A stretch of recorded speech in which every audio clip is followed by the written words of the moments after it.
Donc, l'idée, c'est de vous présenter ce que je considère, en tout cas à titre personnel, comme un classique, voire même un monument de la théologie évangélique francophone. Donc, ce livre d'Henri Blocher, Le mal et la croix, la pensée chrétienne aux prises avec le mal. Ce livre, il est paru sous forme de bouquin en 1990, mais il avait été précédé par une série d'articles qui sont parus dans la revue de théologie Rockma. C'est un ouvrage de 200 pages qui dessine un paysage, celui des penseurs chrétiens qui se sont positionnés par rapport à la question du mal. Ce qui est intéressant, c'est que ce livre a connu un impact important. Il a été, par exemple, Henri Blocher a été sollicité pour rédiger avec Olivier Abel, professeur de théologie à l'Institut protestant de théologie à Paris, la rubrique Le Mal dans l'encyclopédie du protestantisme, éditée ici par les PUF, mais dans une première édition en 1995, édité par Labor et Fides via Pierre Gisèle et Lucie Quesnel. Et ce qui est aussi intéressant de voir, c'est que dans ce livre qui vient de sortir, sous la direction de Lydia Yeager et Alain Isus, une fois des arguments apologétiques pour tous, on se rend compte que le chapitre 7.1, comment un Dieu tout-puissant et bon peut-il permettre le mal? Eh bien, ce chapitre s'inspire de manière très directe du livre Le mal et la croix d'Henri Blocher. Dans son livre, donc, Le mal et la croix, Henri Blocher relève tout d'abord les trois questions qui traversent l'humanité. Ces trois questions que l'humanité se pose en rapport avec le mal. D'où vient le mal? Première question. Qu'est-ce que le mal? Deuxième question. Et le mal jusqu'à quand? Ou jusque à quand, comme on dit dans un français un petit peu plus littéraire. Et ce qui est intéressant de découvrir, c'est qu'Henri Blocher propose de manière typologique les trois postures que la raison humaine déploie pour répondre à la question du mal. Il y a tout d'abord la posture optimiste, il y a ensuite une posture dualiste, et puis troisièmement, une posture pessimiste. Ce qui est intéressant à noter par rapport à la posture optimiste, c'est qu'il y a une sorte de déni de la réalité du côté tragique et horrible du mal. En fait, l'optimiste vise à accueillir les peines, les souffrances ou les tragédies qui touchent la condition humaine comme si elles n'étaient pas de véritables maux, comme si le mal n'était pas vraiment le mal. L'optimisme affiche comme figure de proue, c'est ce que Henri Blocher met en avant, la religion des Védas, qui est une religion indienne, qui est à l'origine un peu de toute la pensée indienne, qu'elle soit hindouiste ou bouddhiste. Et on trouve aussi une telle vision optimiste de la réalité chez certains philosophes occidentaux comme Parménide d'Élée ou bien alors le philosophe d'inspiration juive Spinoza. Deuxième posture que l'on rencontre de manière assez générale dans l'ensemble de l'humanité, c'est donc la posture dualiste qui vient renforcer l'opposition entre le bien et le mal. En fait, cette réponse à la question du mal met en place deux pôles qui sont comme érigés en principe. On pourrait même dire en principe avec P majuscule. Vous avez d'un côté le bien et de l'autre côté le mal. Donc, ce qui est important à intégrer lorsqu'on est face à quelqu'un qui affiche une position dualiste de ce type, c'est que le mal devient un pilier de l'ordre de ce qui existe. En langage un peu philosophique, on dirait que le mal devient un pilier de l'être. On ne s'indigne pas de sa présence. Quelque part, le mal fait intégralement partie du paysage et on le considère comme faisant partie du système de pensée qu'il est donc normal. Les dualistes purs sont rares, mais du point de vue religieux, on peut mentionner le mazdéisme, une religion perse marquée par Zoroastre. On peut aussi mentionner vision du monde qui a marqué les débuts du christianisme, le manichéisme du prêtre Mani qui a vécu entre 215 et 277. Du point de vue philosophique, en Occident, on peut mentionner le philosophe de l'Antiquité Plotin, pour qui la matière est mauvaise et pour qui les âmes prisonnières de la matière doivent se libérer, doivent être libérées pour rejoindre le monde des idées. Il y a une troisième posture un peu générale dans le paysage des réponses esquissées par rapport à la question du mal. Cette troisième posture, c'est le pessimisme qui considère que tout le réel est mauvais. Il s'agit donc de dénouer tout attachement au réel mauvais et de rejoindre la réalité ultime, le vide. Et là, du point de vue, entre guillemets, religieux, parce que souvent, c'est un mouvement qui n'est pas perçu comme étant religieux, on pense au bouddhisme, qui affiche une telle manière de voir. Il s'agit de se libérer de tout ce qui est attache à la douleur, attache à la contingence, pour goûter au vide ou au nirvana. Dans la tradition philosophique occidentale, vous avez quelqu'un au XIXe siècle comme Arthur Schopenhauer qui déclare mauvaise la volonté qui anime la réalité et qui, quelque part, déploie une philosophie très pessimiste. Cette posture, on la retrouve aussi au XXe siècle avec des philosophes de l'absurde comme Albert Camus ou Jean-Paul Sartre. Voilà, on a là une sorte de petit paysage. Alors, c'est bien entendu très, très schématique et très caricatural, mais on a là esquissé un petit paysage des solutions que l'humanité a mises en avant par rapport à la question du mal. Donc, je le rappelle, optimisme, dualisme et puis, en finale, pessimisme. Ce qui est intéressant de voir lorsqu'on poursuit la réflexion en lien avec la foi chrétienne, c'est qu'on se rend compte que, en tout cas selon Henri Blocher, on peut de manière didactique mettre en avant trois réponses de la raison humaine à la question du mal en christianisme. Il y aurait, d'après Henri Blocher, trois solutions que les penseurs chrétiens ont apportées à cette question. La solution par l'ordre universel, la solution par la liberté et la solution par la dialectique. Alors, je vais prendre chacune de ces solutions et quelque part tenter de les exposer brièvement. La solution par l'ordre universel. En bref, la solution par l'ordre universel est assez proche de l'optimisme, ou en tout cas, elle a certains liens de parenté avec lui. Elle consiste à atténuer et à gommer parfois les contours les plus scandaleux de la réalité du mal. Le mal comme phénomène est à gommer les contours les plus scandaleux de la réalité des maux qui nous arrivent sont aussi quelque part à atténuer. Le mal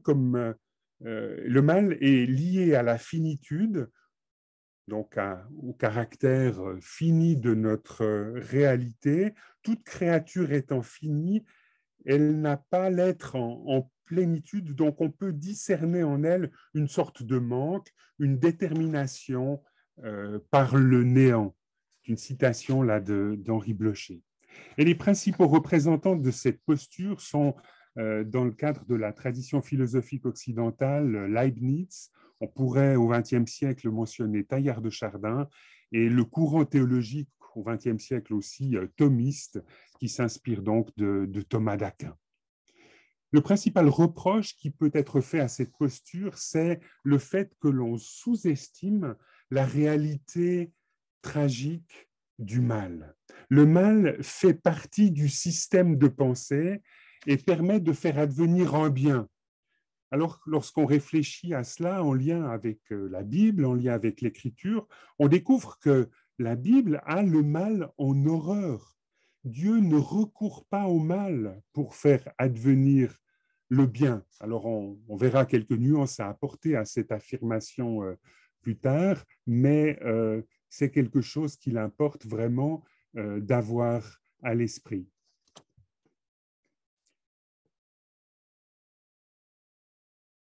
Voilà, excusez-moi, là je remets. Est-ce que vous voyez hein, l'intégralement mon PowerPoint ou bien il y a une.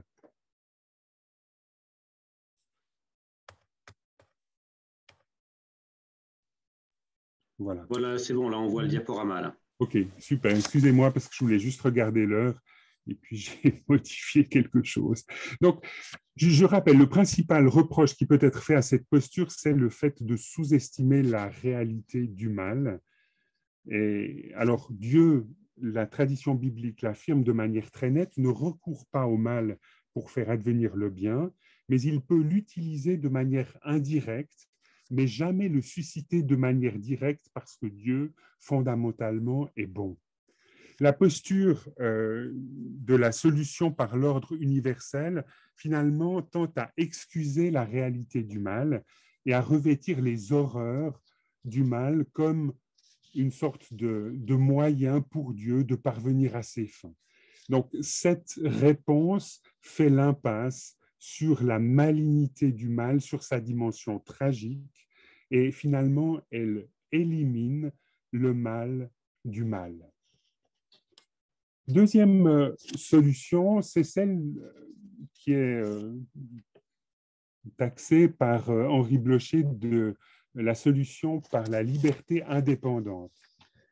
Alors, ce qui est intéressant dans cette réalité, dans cette solution, c'est le fait que finalement, le recours à la liberté humaine, à l'indépendance de l'être humain, rend bien compte du fait que la création est fondamentalement bonne. Cette création de Dieu est bonne.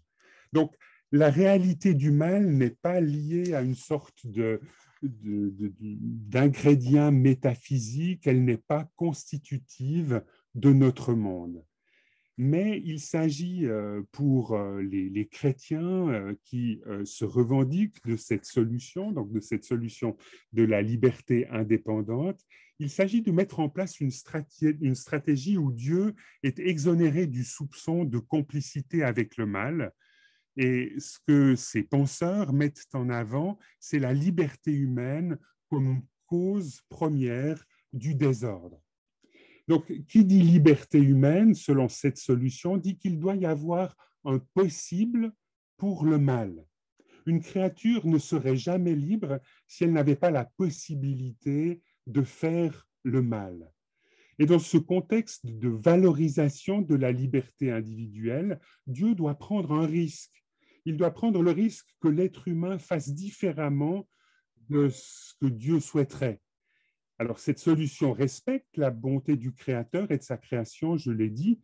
Elle respecte aussi la radicalité du mal, mais on peut s'interroger sur sa manière de prendre en compte la souveraineté du Seigneur. Et c'est peut-être là où le bât blesse et quelque part la carence que l'on pourrait relever dans cette solution. Les principaux partisans de cette posture sont entre autres les philosophes protestants Emmanuel Kant et Søren Kierkegaard, le théologien Dietrich Bonhoeffer à la fin de sa vie est aussi un peu dans cette dynamique-là. Et ce qui me frappe toujours quand on discute un peu avec des théologiens contemporains, c'est qu'il y a pas mal de gens qui mettent en avant la réalité du tzimtzum, donc d'une sorte de retrait volontaire de Dieu par rapport au monde, d'une sorte d'auto-limitation du Seigneur. Et finalement, on est aussi dans cette dynamique où finalement la souveraineté absolue, radicale du Seigneur par rapport à l'ensemble du créé n'est pas affirmée. On peut même dire qu'elle passe à l'as. Et là, de manière intéressante, Henri Blocher relève que nulle part l'Écriture ne suggère que Dieu suspende l'exercice de son souverain pouvoir à l'égard du moindre événement dans le monde. Donc, la Bible, dans ce qu'elle met en avant par rapport à la réflexion autour du mal, souligne l'importance de la souveraineté du Seigneur. Troisième solution que certains penseurs chrétiens mettent en avant, c'est la solution que l'on peut appeler la solution par la dialectique. Alors, on peut repérer cette solution parmi des philosophes d'inspiration chrétienne ou des théologiens qui mettent en avant deux affirmations.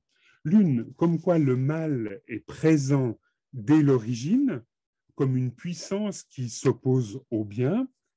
Alors ce mal s'appelle souvent le non-être ou le néant, et il joue un rôle négatif, soit en Dieu lui-même, ou alors à côté de lui. Et la seconde affirmation souligne qu'il y a une fécondité du mal ou de ce qui est négatif. Il y aurait finalement lié à la réalité du mal présente en Dieu ou en dehors de Dieu, il y aurait une sorte de dynamisme qui naîtrait de cette confrontation entre Dieu et le néant. Et ainsi, le réel serait mis en mouvement de manière dialectique, hein, pour reprendre un peu une manière très, très simple d'expliquer les choses, avec cette dynamique thèse, antithèse et puis synthèse qui serait une sorte d'avancement qui permet de dépasser la réalité du mal. Et là, les principaux partisans de cette posture sont les théologiens Paul Tillich et Jürgen Moltmann, donc des théologiens du XXe siècle pour Paul Tillich, du XXe et du XXIe pour Jürgen Moltmann, puisqu'il vit encore. Et on peut aussi rattacher à cette solution par la dialectique le philosophe Hegel, qui est un précurseur du marxisme et qui a vraiment mis en avant cette réalité de la dialectique. Donc le mal dans un tel contexte, encore une fois, n'est pas reconnu comme mal dans sa radicalité, il n'est pas étranger à la création bonne de Dieu, mais fait plutôt système dialectique avec elle. Et on peut dire aussi que la souveraineté du Seigneur dans une telle vision des choses, dans une telle solution, est également mise à mal, puisqu'elle doit coexister dans plusieurs de ces théologies ou philosophies avec un principe à côté de Dieu. Alors, ce qui est intéressant de mettre en avant maintenant, c'est que Henri Blocher, dans ce contexte, donc, ne se satisfait pas de ces trois solutions, mais propose la solution par l'aiguisement du paradoxe, ou Bertrand en a parlé tout à l'heure, par le mystère opaque du mal. Et on voit là quelque chose de très intéressant dans la démarche du théologien évangélique qui est Henri Blocher, c'est qu'il essaye de revenir à l'écriture et comme l'a dit et l'a souligné tout à l'heure Bertrand, il essaye de tenir ensemble trois éléments de la Bible qui sont, selon lui, essentiels. Tout d'abord, le fait que Dieu est souverain. Ensuite, le fait que le mal est mal. Et troisièmement, le fait que Dieu est bon. Donc, je ne vais pas redévelopper tout cela parce que Bertrand l'a très bien fait tout à l'heure. Je vais avancer un peu rapidement. Donc là, il y a différents textes bibliques qui ont été invoqués par Bertrand et puis que vous pouvez retrouver sans autre dans le manuel. Donc, première affirmation, Dieu est souverain. Deuxième, le mal est mal. On retrouve ce texte de Romains 12, ayez donc le mal en horreur. Voilà, et cette bonté de Dieu et de sa création, hein, cette affirmation de Deutéronome 32, Bertrand l'a souligné, du fait que Dieu est comme un rocher, ses œuvres sont parfaites, tout ce qu'il fait est juste, il est un Dieu fidèle qui ne commet pas d'injustice.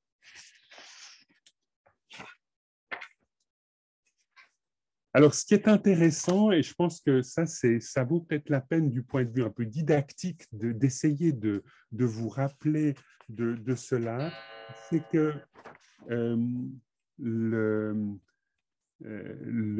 Henri Blocher a recours au fait que finalement, ces trois vérités, le mal est mal, la bonté de Dieu et de sa création, et le fait que Dieu est souverain, peuvent être rassemblés et tenus ensemble dans le cadre d'un T.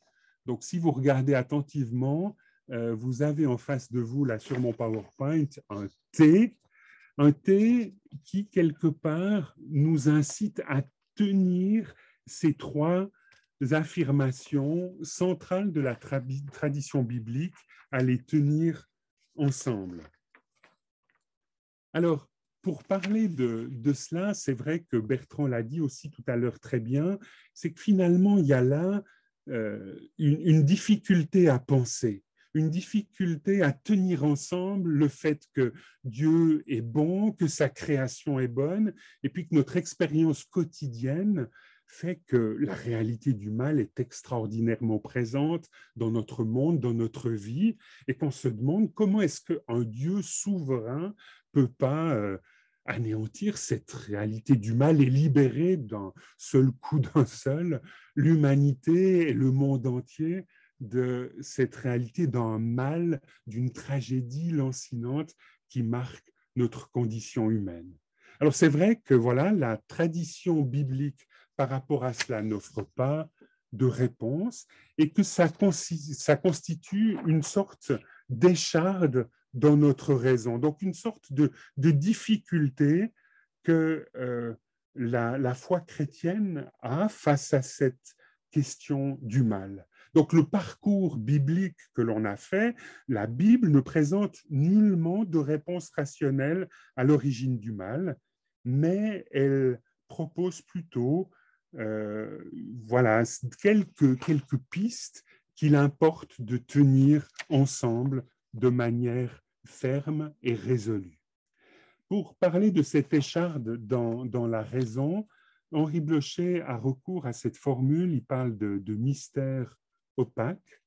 Hein. Bertrand en a aussi parlé, il y a toute une série de mystères dans la tradition chrétienne, des mystères en lien avec la Trinité, la double nature du Christ, qui sont des mystères de lumière, mais le mystère en lien avec le mal est un mystère que l'on ne perce pas, qui est opaque, au travers duquel on n'arrive pas à voir, et cette réalité nous reste fermée de manière très, très marquée, elle nous reste opaque. Alors c'est vrai que ça pourrait, aux yeux de certains, représenter un argument pour abandonner la foi, mais Henri Blocher, de manière très, très fine, met en avant le fait qu'elle a une modestie, que la foi chrétienne, qui s'inspire directement de la tradition biblique, met en avant et qu'à certains égards, ça peut constituer un avantage. Trop de solutions à la question du mal se sont révélées inadéquates. Certaines ont escamoté le scandale du mal et ont roulé comme un rouleau compresseur sur les tragédies du mal subi, hein, de toutes les tragédies individuelles que l'on a pu vivre. Vous pouvez penser, par exemple, dans certains systèmes marxistes où finalement, au nom de l'avènement d'une société sans classe, on était prêt à tout faire pour finalement permettre à cette société d'advenir sans véritablement permettre aux individus d'exister en tant que tels et de pouvoir vivre dignement sans être finalement complètement broyés par une sorte de logique philosophique ou politique qui devait avoir la préséance.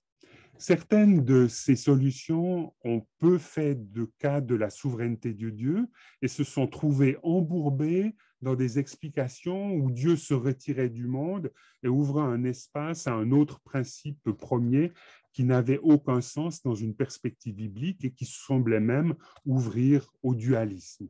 D'autres encore ont entaché la bonté et l'amour extraordinaire du Dieu de la Bible d'accointance avec la réalité du mal, laissant poindre dans la conscience individuelle des doutes sur l'une des extraordinaires révélations du donné biblique et de Jésus, le fait que Dieu est amour. Alors, ce qui est très fort derrière ce thé, hein, ce mystère opaque, c'est qu'il y a la réalité de la croix.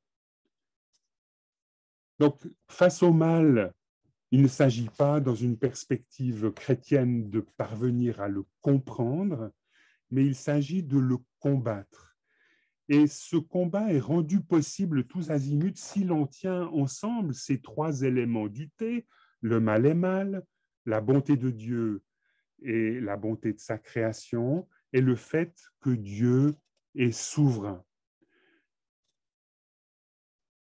Dans la tradition biblique, le T majuscule, en grec, c'est le Tau, et cela suggère symboliquement la croix de Jésus. Donc là, on a un T, mais qui est constitué d'un tronc, qui correspond au poteau de la croix et qui est affublé en son sommet de ce que l'on appelle un patibulum, d'une barre transversale.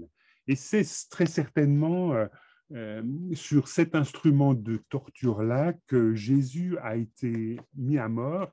Voilà une croix que l'on appelle la crux commissa. Et cette croix, je crois qu'elle transparaît au travers de ce thé et nous permet de réaffirmer ces trois réalités fondamentales que sont la souveraineté entière du Seigneur derrière la mort de Jésus à la croix.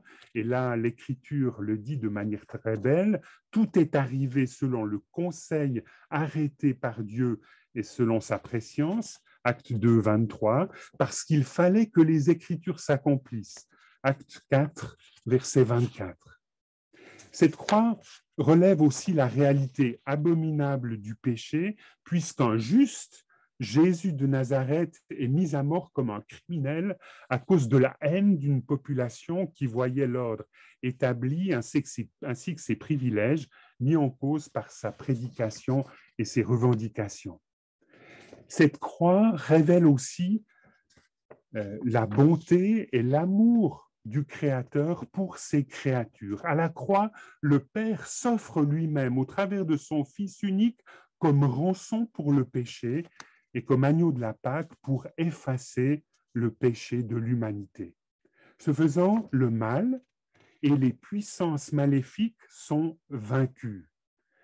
Donc, dans ce contexte-là, par rapport aux questions que l'on pourrait se poser en face de la réalité du mal, il est important de se rappeler de ce T, de ce Tao en grec, composé de ces trois affirmations, le mal est mal, la bonté de Dieu et de sa création, Dieu est souverain, et d'avoir à l'esprit que derrière cela, il y a la croix du Christ qui est le signe de la victoire de Dieu sur la réalité du mal. Et je crois que c'est un signe extraordinaire d'espérance qui ne peut qu'inviter le chrétien à considérer cet instrument de torture comme un signe de la révélation du Dieu biblique qui, au travers de la croix de Jésus, vient à notre rencontre, nous porte et quelque part constitue un authentique signe d'espérance pour chacun d'entre nous.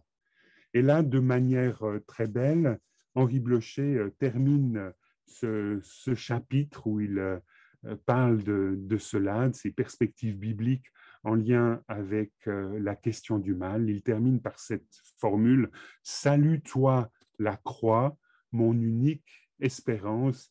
Et c'est une formule qui est traduite du latin où en latin, ça se dit « O crux ave spes unica ».